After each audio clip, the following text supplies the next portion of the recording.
Hey, Derek, peace. Hey man, how you doing today? I'm great, man. How are you? I'm good too. Always a good Saturday, especially right now, getting ready for a lot of fun things to come, especially your show in Las Vegas. Are you? First thing I want to ask is, what's your history with Las Vegas? Because if I remember correctly, I think I've seen you back in the day, back in like the early 2000s. I don't know if you were maybe at the Joint with Talib, or were you at the House of Blues with Erica? I'm trying to remember. It's far back for me, so I'm trying to remember when you. Yeah, I've performed in Vegas with, many times with Erica Badu, then many times, several times with Kweli as we were on tour, something called the Spit Kickers Tour with De La Soul, Talib Kweli, and Pharoah Monch. But I've also just done my, shows as a solo artist, just rocking, from the House of Blues to actually some of the clubs. I would come to Vegas to do like DJ shows a couple times, like at the club, like two to three times a year.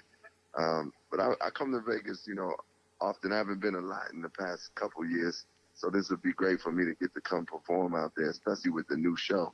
Yeah, and that's something I'm very, very excited for. The Let Love tour. Now this is going to be at the Smith Center, which is a great hall, a big, great hall. But they also have a jazz club kind of attached to it. So my first question is there going to be some August Green flavoring to this show as well, or what are we looking forward to?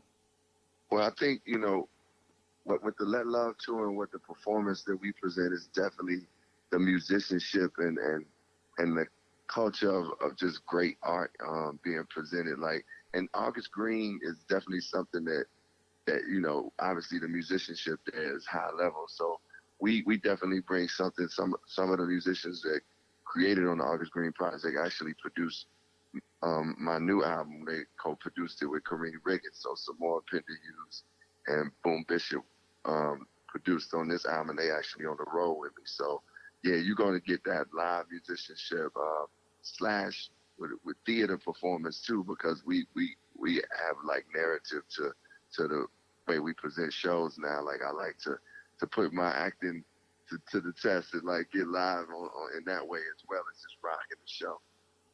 Oh, that's awesome. Yeah, when you started this tour, what was your main focus? Like, what did you want to get out to people? Because I know you have this tour, but you also have a memoir that's out recently too, and there's a lot of those things that kind of come into play because your words come from within you one way or the other. Yes, came out called Let Love Have the Last Word, and I decided to write an album inspired by the book. Now, once the album was created, we were like, man, it would be great to go out on tour, just because the whole intention of the book, the whole intention of the music is to give people positive vibrations of hope and allow people to feel. But I mean, it just ends up. Hello, sorry, I can't hear you. You might be breaking up. Yeah, I was saying all the from the album. The album is an album that inspires you. It gives you. It's a soulful experience. It's a spiritual experience. It's like a reflective thing it's about my journey. But any person that listens will get the positive vibes and hopefully be feeling hopeful about life. So this show goes through some of that journey, and it, eventually, excuse me, and essentially gets you to a point where you feel good. You feel good about the journey, no matter where you are in life. You can just have a good time enjoying music and the experience. We create an experience with this show. Now, and that's something that I'm really excited about because, especially with your memoir, there was some great facts and some great things that came off of that. I love your idea about being love addicted, the honeymoon period, which I call something else actually, but I very much agree to that. Yeah. That's the first phase where you're like, this is happiness, everything is good. Let's go get food. Let's go do this. Let's go, and then it's just fantastic. And so I understand that, and I very much met you on a couple places in this book. So. One thing I did want to ask you, because I have talked to you at Sundance for some of your films and things like that in the past too. But one thing came to me when this memoir came out. With your movie The Tale, did that coincide a little bit with your realization or some thoughts? The theme of that movie and what you were talking about yourself. Molestation and things like that going through your book. I mean, did that all come about in the same kind of time frame, or? Derek. Oh, sorry about that. I don't know. No, that was my fault. I'm on the tour bus, so we rolling through Oregon. So, it's like we going through mountains and different things. So Oh, yeah. it clicks off. We'll call you right back. No worries. It's pretty country, but not great for cell phone coverage. I understand that. Yeah, exactly. Now, I don't know what the last time I was right before we got cut off. I was asking, because of your memoir and the things you talk about, love, but also like the molestation things and things like that. The reason I was going to bring that up is because I interviewed you at Sundance for The Tale. And I was wondering when I kind of went through this book, like, was this realization at the same time you were shooting this film, or what was happening? I was just trying to figure out if this was something that was in your sphere already. That is exactly what happened. I was in a rehearsal for The Tale, which, is about child sexual abuse. And I was just doing the scene, working with Laura Dern in the scene. And I, it just like really the memory of what happened to me as a child being molested just really, it came to my mind. And I was just like, wait, I really had to gather myself and be like, wait, this happened to me. And I told Laura as we were in the scene, and, she said, are you serious? And I was like, yeah. And then I took a little time, and then, I told her I would discuss it later, but I just really understood it and recognized it. And that was when I came to that realization. And it was, it was something that I eventually decided to talk about, but because I felt like it could be healing towards others. And it's something that we, especially in communities of color, specifically the Black community, I believe we don't talk about it as much. And as men, sometimes we don't talk about those issues. And I believe, allowing people to feel safe to be able to open up about things that they experience is something that will lend towards stopping the cycle, Right. Now, and this is something, it's just something that, this realization and understanding, has this changed the way you approach your music now? Or even just your stage presence, or how you approach, performing? I do believe so. I feel in the most simple way, I believe that it just allows me to be myself more.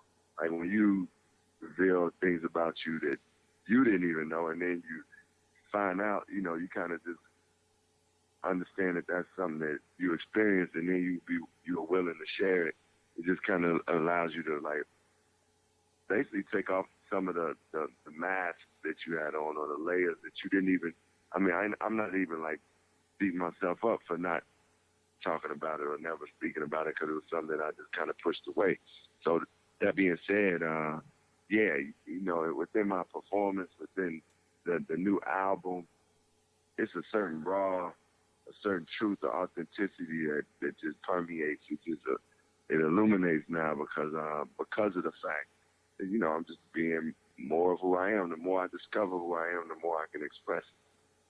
No, that's beautiful, and it makes me wonder too. Like, after you get these understandings and you get closer to your truer self.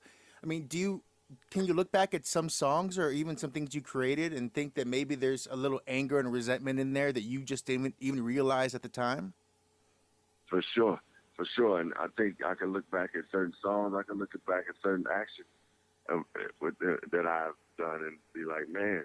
It definitely was some things that was harboring, things cooking up, things that was hidden, that ended up being, coming out and not in good ways, not in positive ways.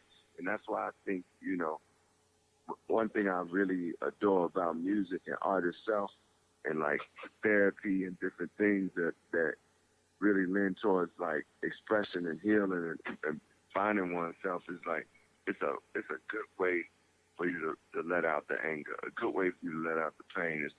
It's a productive way to deal with resentment or jealousy or anything, because you letting it out in the art, man. And even if you're telling a sad story, it's still in some way can help somebody through.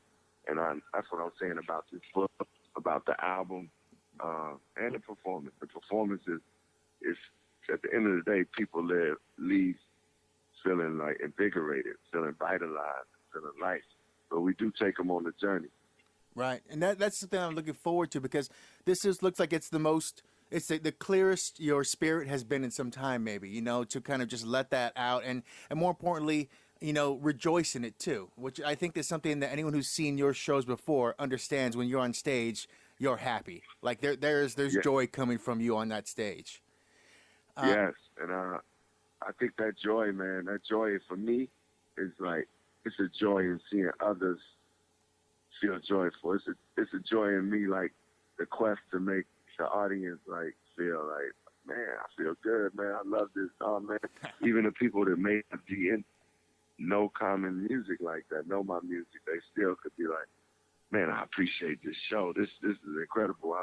I want to go hear these songs now. Like, and I do in this performance we're doing, I do a lot of the new music is coming from the new album Let Love, Right. which is coming on August 30th. But I also obviously go through a lot of the catalog and things that people, the classic music, the music that people love from me. So I got to give them that too. So I enjoy doing that. Right, and recently another thing we saw that you enjoyed, we saw that freestyle with Ray Wimley, and that's going around the internet right now too. So I mean, that's something where when you see an artist do something for fun, not for money, not for this, just because they want to be present in the moment. Was that something you felt right there and then? Man, I felt it so much, man, because Ray is one of the most talented freestyle artists I ever seen, heard. Man, the dude is supremely talented.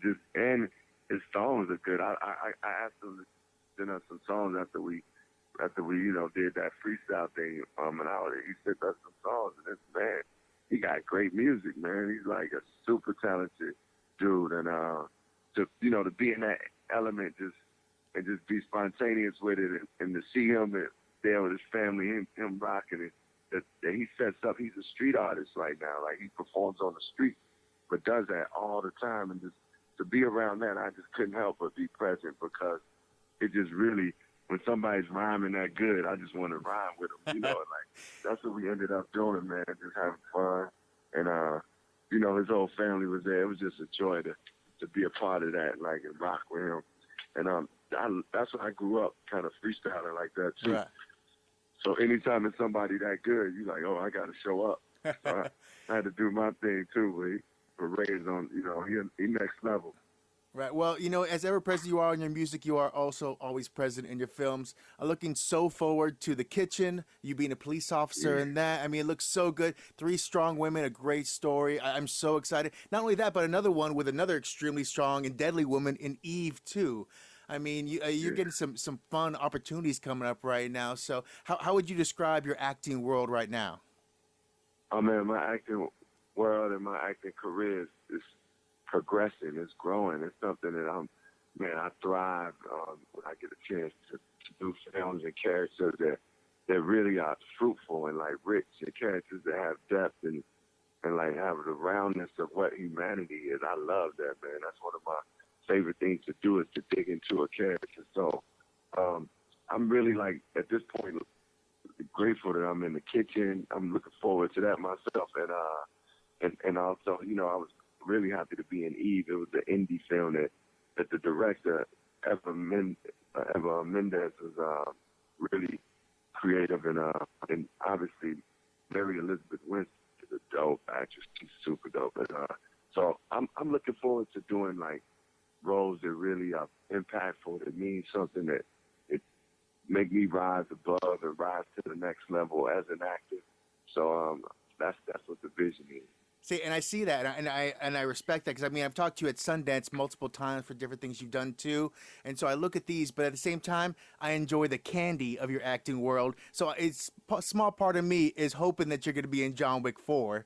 I keep on hoping. We missed you in 3, but it's a big world out there, so who knows what's going to happen. But I just want to say, I thank you for doing these things. They're so much fun. One thing I'm going to ask, Thank you. we're going to Comic-Con soon to go cover a bunch of nerd stuff. So I want to ask, Yeah. outside of music, what is Common's nerd thing? What is the thing you nerd out on? Man, I like to read, man. I'm a reader. That's what my nerd thing is. I like to read. And this book I've been reading slowly is this Frederick Douglass book. It's called Prophet of Freedom by David Blight. That's one of my nerd things. And then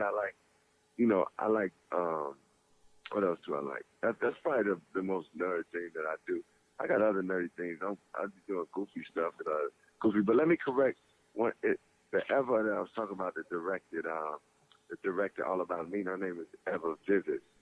Oh, Eva Vivis. And okay. when I said her name, I said Mendes. I was thinking about Eva Mendes. Right. I thought that too for a second. Yeah. I was like, yo, I'm tripping. My man just told me. So like Eva Vivis, and then. So yeah, man, that's one of the things I do. Nerd out. I like watching good documentaries too. Oh yeah. I just watched that Aretha Franklin documentary called Amazing Grace. That was incredible, man. That thing hits your spirit, bro. So yeah, those are some of the things I do No, on the nerd tip. that's awesome. I'm so excited for that. If I can ask you too, as an actor and it's someone who you're reading Frederick Douglass now and things like that. Do you have any thoughts on the whole Hallee Bailey thing, the whole Ariel thing out there right now? I mean, I'm excited for her. She can sing. That's my minimum for Ariel. Can she sing? And then you go from there.